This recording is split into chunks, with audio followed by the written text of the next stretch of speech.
m'appelle Noé Duchaufour-Laurence, je suis designer et architecte d'intérieur. Pour moi, un bon projet, en tout cas un bon produit, c'est avant tout une émotion ressentie au travers d'un objet qui répond à une fonction et à un besoin. Il ne s'agit pas bien sûr d'accumuler l'objet et de répondre à un besoin grandissant de consommer, mais au contraire d'essayer de créer des moments forts de sensations et de liens avec l'utilisateur. Je pense justement pour recréer cette relation primordiale entre la durabilité de l'objet, sa fonction, sa transmission et le rapport émotionnel. Moi je pense qu'un objet ça se touche, ça se vit, ça se patine, et ça véhicule une histoire, ça vit, ça grandit avec nous. Donc je crois vraiment au lien affectif qui existe entre l'objet et l'utilisateur. Et plus que ça, entre finalement l'espace et l'objet. À savoir que pour moi, les deux sont imbriqués. Et quand on a la possibilité de créer un espace en symbiose avec son intérieur et son objet et ce qu'on est, il émane de ça une harmonie qui est finalement un art de vivre et aussi une façon de voir les choses. Je pense que même si c'est à des échelles très petites, le bon projet, c'est un projet qui ressemble à son utilisateur.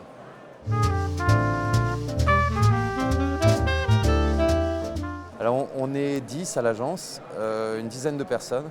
Savoir qu'on travaille sur des projets qui sont à différentes échelles, du parfum du flaconnage de parfum jusqu'à de l'architecture intérieure. Donc c'est assez variable en termes d'échelle et de quantité de besoins en tout cas.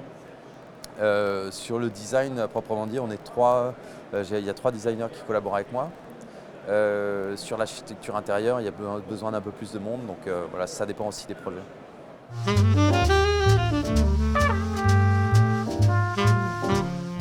Alors, au salon, je présente un projet avec Zanota. C'est une continuité d'un projet qu'on avait commencé avec le Derby, qui était un fauteuil inspiré du travail de sellerie dans le milieu hippique. Et j'avais décliné de là, on était parti sur une autre histoire. En fait, c'était assez marrant parce que ce projet au départ était unique. On avait juste fait ce fauteuil. Et après discussion, c'est un peu ce qui se passe en général avec un éditeur. Il y a une relation, une discussion et sur le long terme.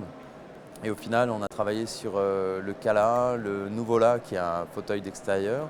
Et cette année, Arome qui est un petit fauteuil, un fauteuil d'appoint qui peut servir à la fois dans une chambre d'hôtel, un lounge d'hôtel ou simplement dans un salon. Donc c'est un petit fauteuil qui se veut présent par sa ligne, mais en même temps surtout présent par son confort. Donc qui a comme ça toujours dans cette écriture en tension entre quelque chose de souple et quelque chose d'assez ferme. Ce qui m'intéresse beaucoup, c'est de raconter cette histoire dans l'objet, qui est une ligne toujours qui structure l'objet. Je n'aime pas la mollesse, donc j'aime toujours quand il y a une tension dans un objet. Et c'est ce que j'ai essayé de faire dans ce projet Arome.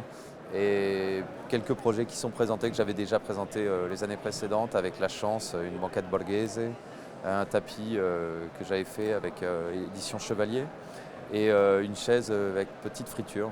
Et bien sûr la chaise sur laquelle je suis assis. Donc la Shelter, c'est un projet qui dure depuis quelques temps, qui a été remanié plusieurs fois avant d'arriver à ce résultat-là. Et ma collaboration avec Tacchini s'est faite par une rencontre il y a 1 an et demi à peu près. Et j'aurais proposé ce projet. C'est vraiment un projet qui a mûri, qui a évolué.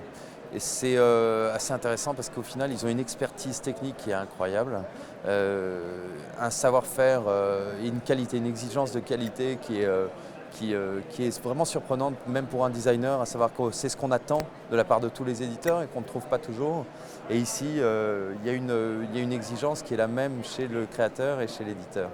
Donc c'est finalement un résultat dont je suis je suis vraiment très satisfait du résultat en termes de produit fini. Après, c'est à vous de juger du reste. Mais pour le projet, c'était vraiment de créer quelque chose qui soit sur les traces de Fritz Hansen et de ce type de... Parce que Fritz Hansen a ouvert une voie, une brèche dans l'univers du mobilier avec ce nouveau type de typologie.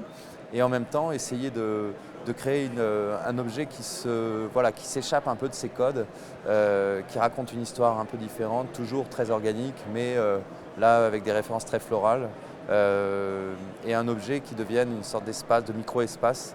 Encore une fois, là, on sent le lien entre l'architecture et l'objet, du fait que l'objet disposé dans une pièce peut créer vraiment un espace à part entière.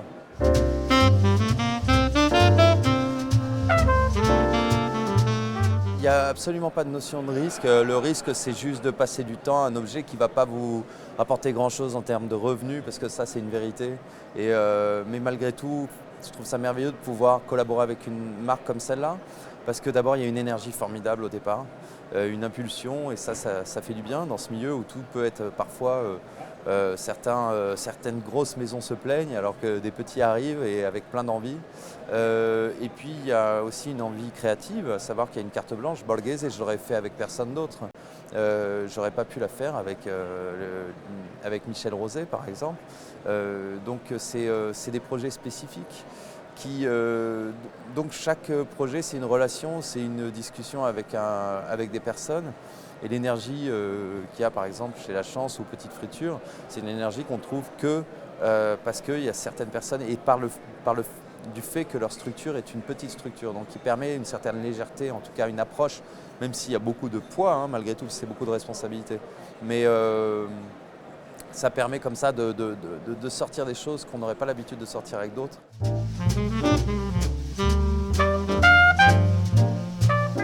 Je crois que ça m'a été inspiré par leur personnalité avant tout, c'est-à-dire qu'une discussion où je sentais ils essayaient de pousser le curseur vers un horizon légèrement différent que de celui du mobilier domestique classique. Donc il y avait une envie déjà de leur part d'avoir un objet qui surprenne mais qui ne soit pas non plus l'objet galerie. Donc il fallait trouver la juste mesure entre un objet qui va parler tout de suite, qui va avoir une vraie narration forte, une certaine singularité, et en même temps qui puisse comme ça se fondre malgré tout dans le paysage domestique. Donc c'était trouver la bonne équation. Et finalement, toujours avoir des référents artistiques dans leur langage, c'est ce que j'avais vraiment...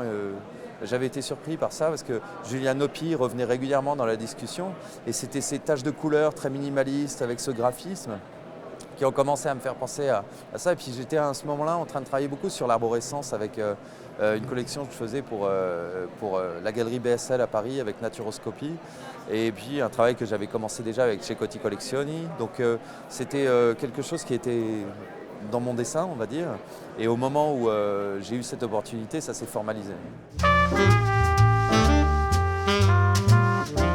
Il y a un projet aux États-Unis, notamment avec Bernard Design, qui est une maison d'édition américaine, qui est moins présente maintenant en Europe, mais qui est très très présente aux États-Unis, avec qui je collabore depuis maintenant 5 ans. J'avais fait la chaise Corbeau avec eux, qui avait été présentée il y a 4 ou 5 ans.